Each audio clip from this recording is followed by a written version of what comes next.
जय माता दी मित्रों, आप सबका मेरे YouTube चैनल सच्चे भगत पर स्वागत है।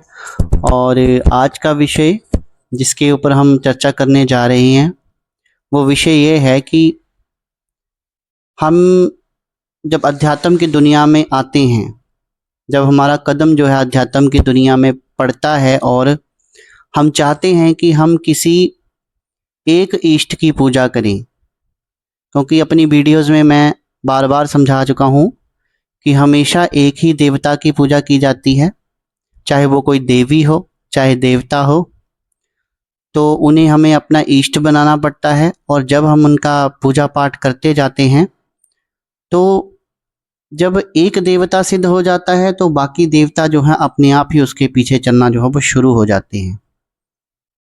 तो एक की पूजा कर लीजिए। जब आप एक को मना लेंगे तो 33 करोड़ देवी देवता जो है वो अपने आप ही मन जाते हैं और वो भी अपने आप ही सिद्ध हो जाते हैं। तो एक देवता का चयन कीजिए। लेकिन होता क्या है दोस्तों कि पूजा पाठ के बारे में हमें कुछ नॉलेज नहीं होता है कि पूजा पाठ क्या होता है, उसे कैसे करना चाहिए, उसकी शुरुआत हम कहाँ से करें, बहुत सारी बातें होती हैं। तो आज की वीडियो में यही चर्चा करेंगे कि अगर आप भी किसी देवी देवता की कृपा प्राप्त करना चाहते हैं, क्योंकि सिद्धि शब्द जो है मैं अपनी वीडियोस में कभी भी यूज़ नहीं करता हूं, क्योंकि हम किसी भी देवी देवता की सिद्धि नहीं कर सकते हैं। हम केवल और केवल उनकी जो है कृपा प्राप्त कर सकते हैं, उनकी तरंगे प्राप्त कर सकते हैं। और ये नहीं होता कि हमने उनके मंत्रों को जपा, पूजा पाठ किया तो हमने देवी देवता को अपना गुलाम बना लिया, ऐसे कभी नहीं होता। तो ये प्रश्न जो होता है हर व्यक्ति के मन में होता है कि अगर मैं पूजा पाठ करूं तो कहाँ से करूं और उसकी शुरुआत कहाँ से करूं। आज इन सब बातों के ऊपर हम चर्चा करेंगे। इससे पहले कि मैं विषय के ऊपर आऊं, मेरा आप सबसे आग्रह है, जो मेरे YouTube चैनल सच्चे भगत पर पहली बार आया है, पहली बार मेरी वीडियो देख रहा है, कृपया करके वो वीडियो को लाइक कर दें, चैनल को सब्सक्राइब कर दें और बेल आइकन प्रेस कर दें, ताकि आगे जो मेरी वीडियोस आने वाली होंगी उनका नोटिफिकेशन उन तक पहुंचता रहे, अध्यात्म के बारे में उनकी जानकारी जो है वो बढ़ती रहे। और आज की वीडियो पूरी देखना, अंत तक देखना, बीच में से स्किप कर करके मत देखना, क्योंकि ये जो गुरु आडंबर रचाया हुआ है ना इस दुनिया में, गुरु गुरु कर रहे हैं हर यूट्यूब चैनल पे, गुरु कैसे प्राप्त होते हैं वो उसकी असलियत भी आज मैं इस वीडियो में बताऊंगा। ऐसा कुछ नहीं होता कि पहले गुरु धारण करना जरूरी होता है तंत्र जगत में या फिर किसी इष्ट की पूजा पाठ में, ऐसा कुछ भी नहीं है। गुरु कैसे हमें मिलते हैं उसके बारे में भी इस वीडियो में मैं बताऊंगा। तो आप चैनल को सब्सक्राइब कर लें और वीडियोस को देखें, जो मैंने पहले वीडियोस बनाई हैं उनको भी देखें। वीडियोस अच्छी लगें तो उन्हें लाइक और शेयर करना ना भूलें। तो चलिए दोस्तों, विषय वस्तु से ना भटकते हुए शुरू करते हैं कि किसी भी देवी देवता की पूजा हमने कैसे शुरू करनी है। सबसे पहले अगर आप का किसी भी इष्ट के साथ प्रेम है, मान लीजिए आपके मन में भगवान हनुमान जो है उनके बारे में बहुत प्रेम है, जैसे ही आप उनकी प्रतिमा देखते हैं या आप उनके मंदिर में जाते हैं तो आप बड़े भावुक हो जाते हैं, आंखों से अश्रु निकलना शुरू हो जाते हैं। या कईयों का माँ दुर्गा, माँ काली से बहुत प्रेम होता है, जब भी वो उनके भजन सुनते हैं, उनके मंदिर में उनकी आरती सुनते हैं तो वो भावुक हो जाते हैं, आंखों से अश्रु बहना जो है वो शुरू हो जाते हैं, क्योंकि अपनी माँ जो है उनको वो उनमें नजर आती है।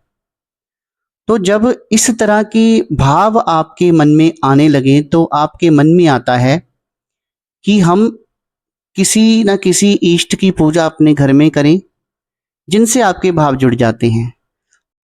तो भाव ऐसे जुड़ जाते हैं कि हो सकता है कि उस इष्ट की पूजा आपके घर में पहले कभी ना हुई हो, ना ही वो आपके कुल देवी देवता में आते हो और ना ही आपके किसी बुजुर्ग ने उनकी पूजा की हो। तो पूजा की शुरुआत में मैं आपको बता रहा हूं, किसी भी इष्ट की अगर आपने पूजा करनी है तो बार बार मैं अपनी वीडियोस में बताता हूं कि सबसे पहले अपने पितरों को मनाएं, अपने कुल देवी देवताओं को मनाएं, और जो नगर खेड़ा होता है या चौक चौराहे वाली माता होती है उसको भी मनाना जरूरी है। वो हर गांव हर शहर में होती है, तो उसके ऊपर बहुत डिटेल में वीडियो बना चुका हूं, उसे आप देख लेना। तो वो रुष्ट नहीं होने चाहिए। उसके बाद में आप किसी इष्ट की पूजा अर्चना जो है वो शुरू कर सकते हैं। अगर आप ऐसा नहीं करेंगे तो दैव्य शक्तियां तो नहीं आएंगी, बल्कि नकारात्मकता जो है वो घर में आ जाएगी और आपका और बेड़ा गर्क हो जाएगा। तो बेटर है कि पहले अपने कुल के देवी देवता, पितर, नगर खेड़ा, चौक चौराहे वाली माता, इनको मना लें। उसके बाद में अगर ये सब ठीक हैं, अगर आपको लगता है कि मेरे, हाँ, यहाँ पर आप किसी ओझा, किसी गुरु, किसी तांत्रिक की मदद भी ले सकते हैं। उनसे ये पूछा ले सकते हैं कि क्या हमारे कुल के देवी देवता और पितर या फिर जो हमारे नगर खेड़ा है या चौक चौराहे वाली माता है हमसे नाराज तो नहीं। अगर ऐसा है तो पहले उनका जो बनता है भोग प्रसाद वो आप दे दें, जो आपके पूर्वज देते आए हैं। उसके बाद में आप जो है अपनी इष्ट की पूजा जो है वो शुरू कर सकते हैं।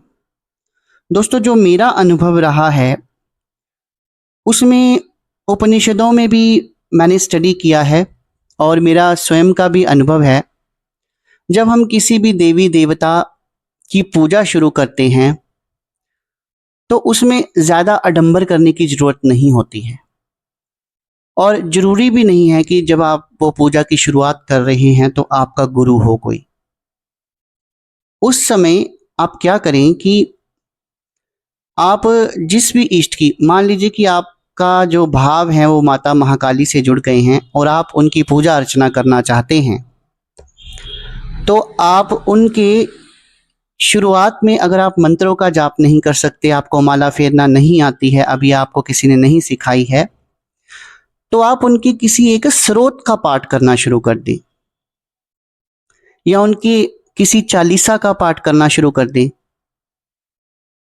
पर मैं आपको स्रोत की सलाह दूंगा, क्योंकि स्रोत का मतलब होता है एक तरह से आप समझ लो जरिया, कि जहां से हमें अपने इष्ट की शक्तियां, उनकी कृपा दृष्टि प्राप्त होगी। क्योंकि अब जैसे कि हम मान लीजिए किसी गांव में रह रहे हैं तो हमें जल चाहिए, तो जल जो है वो हमें कहाँ से मिलेगा? कुएं से। तो कुआं क्या है? उस जल का स्रोत है। उसी तरह जो स्रोत होते हैं देवी देवताओं के, जैसे काल भैरव अष्टकम स्रोत है, आध्या स्रोत है, बहुत सारे स्रोत हैं, तो वो काम करते हैं उस कुएं का जहां से हमें जल प्राप्त होगा। कहने का मतलब ये है कि जो स्रोत हैं वो एक तरह से वो कुआं है जहां से हमको ईश्वर की भक्ति, ईश्वर की कृपा दृष्टि जो है हमको प्राप्त होगी। तो आपने शुरुआत में अगर आपको कुछ नहीं आता है तो आप स्रोत का पाठ कीजिए। मान लीजिए आप माता काली की पूजा करना चाह रहे हैं तो उनके किसी स्रोत का रोज 9 बार पाठ कर लीजिए, और साथ में आपने जलाना है एक दीपक, क्योंकि दीपक को ही शास्त्रों में भगवान माना गया है। जब आप दीपदान करते हैं तो इसका मतलब यह है कि आपके मंदिर में साक्षात उस देवता की शक्ति है। पर है दोस्तों, ये सब कुछ विश्वास पर है। अगर विश्वास नहीं है तो फिर आप चाहे भोग प्रसाद दे लो, धूप दीप कर लो, मालाएं फेर लो और जो मर्जी कर लो, चाहे कोई तांत्रिक क्रिया कर लो, तो आपको पूजा पाठ में सफलता जो है वो कभी नहीं मिलेगी। तो आपने एक दीपक जला लिया। दीपक का थोड़ा ये विशेष ध्यान रखना होता है कि कौन से देवता को कौन सा दीपक जो है वो लगता है। जैसे कि पीरों फकीरों को चौमुखा लगता है, और भगवान हनुमान का कहीं पर पंचमुखी दीपक भी होता है। तो अलग अलग देवी देवताओं के अलग अलग प्रकार के दीपक हैं, उनकी जानकारी आपने पहले ले लेनी है और उस दीपक को प्रज्वलित करना है। साथ में आपने धूप जलाना है। अगरबत्ती भी जला सकते हैं, पर अगरबत्ती की सलाह मैं नहीं दूंगा। हिंदू शास्त्र में अगरबत्ती जो है उसको नहीं जलाया जाता। बांस होता है, उसके अंदर बांस की लकड़ी का प्रयोग किया जाता है। अगर बांस की लकड़ी के अलावा कोई और लकड़ी है तो उसका आप इस्तेमाल कर लें, पर अगरबत्ती का इस्तेमाल मैं आपको नहीं बताऊंगा। आप जो मार्केट में धूप मिलते हैं उसको प्रज्वलित कीजिए। धूप काफ़ी सुगंधित होना चाहिए, ताकि जब आप उसको जलाएं तो एक पॉजिटिविटी जो है वो पूरे घर में फैले। तो एक धूप जलाइए, दीप जलाइए, और किसी भी देवता जिसकी आप सिद्धि प्राप्त करना चाह रहे हैं उनके स्रोत का पाठ कीजिए कम से कम 9 बार। और शुरुआत में किसी भी भोग प्रसाद को देने की ज़रूरत नहीं है। मैं देख रहा हूँ कोई लौंग का भोग बता रहा है, कोई इलायचियों का बता रहा है, कोई जायफल बता रहा है, कोई नींबू बता रहा है।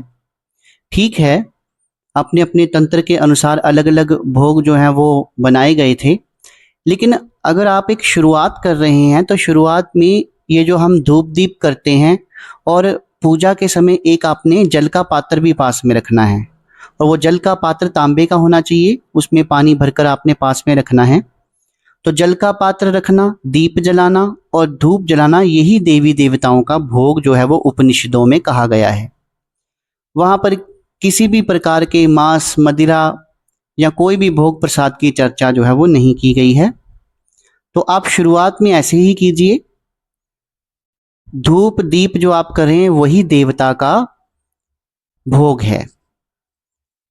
तो कम से कम 41 दिन का संकल्प लीजिए पहले, कि मैं इस स्रोत का 9 बार पाठ 41 दिन के लिए करूंगा। संकल्प करने के लिए आप राइट हैंड में थोड़ा जल ले लीजिए और संकल्प लीजिए कि हे माँ, या हे भोले बाबा या हनुमान बाबा, मैं आपके इस स्रोत का रोज 9 बार 41 दिन तक पाठ करूंगा। और फिर संकल्प करने के बाद आपने क्या करना है, जल जो है वो पृथ्वी पर रख देना है। अगर कई लोग क्या करते हैं कि वो थोड़े से पूजा पाठ से डरते भी हैं कि पता नहीं क्या हो जाएगा, थोड़ा सा भय उनके मन में रहता है कि कोई नेगेटिव चीज़ ना आ जाए, वो पूजा पाठ की शुरुआत में उन पे अटैक ना कर दे। ऐसा होता भी है, तो वो उसी देवता के किसी कवच का पाठ कर लें साथ में।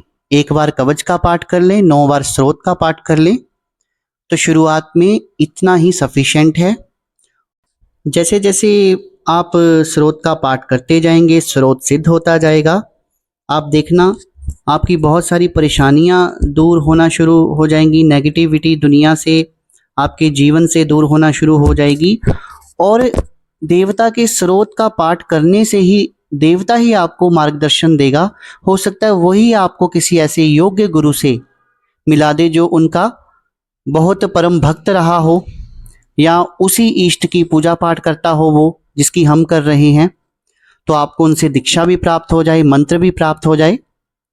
तो शुरुआत में मंत्र जाप की सलाह मैं नहीं दूंगा, सिंपल पूजा पाठ कीजिए, कोई भोग प्रसाद नहीं चढ़ाना है।